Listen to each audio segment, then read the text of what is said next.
Essa realidade nos move através de uma certeza, nesse contraste, ou nesse encontro, nessa convergência de realidades, a realidade passada, presente e futura. A eternidade, então, não é uma realidade futura pelo qual nós esperamos, mas a eternidade é a convergência de todos os tempos que são trazidos aqui para o tempo em que nós estamos vivendo agora. Jesus Cristo disse: aquele que crê em mim terá vida e vida em abundância. E o que ele está dizendo? Ele está nos remetendo à realidade do Shalom. Nada quebrado, nada fora do lugar, todas as coisas perfeitas e belas e plenamente existindo ao máximo do seu potencial.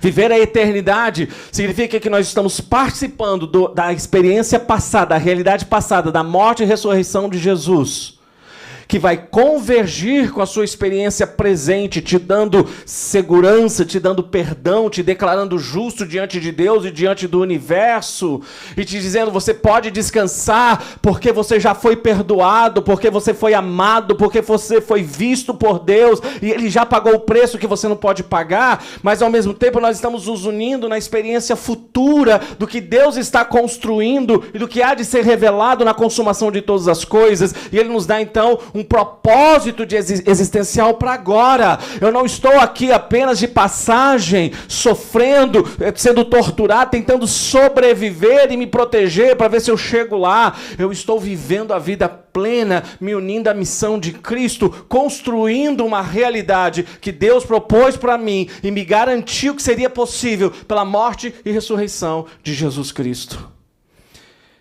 Então nós temos um novo motivo para viver, nós temos uma razão que nos guia, que nos direciona, nós temos agora uma esperança que nos faz navegar entre a história passada, o contexto presente e a textura do futuro.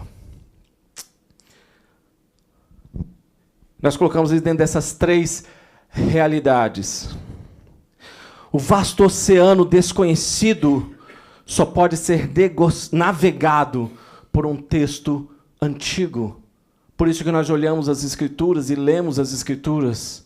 Nas Escrituras você tem um texto de histórias de cerca de mais de 5.000 anos, onde você vai passar por diferentes histórias, diferentes civilizações, diferentes contextos culturais, diferentes realidades que para você algumas delas são extremamente violentas, extremamente ameaçadoras.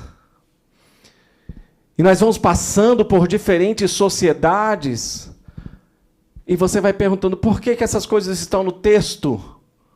Para nos lembrar que o contexto cultural muda, mas o Deus que está em cima guiando a história, Ele não muda. Ele é o mesmo ontem, hoje e para sempre.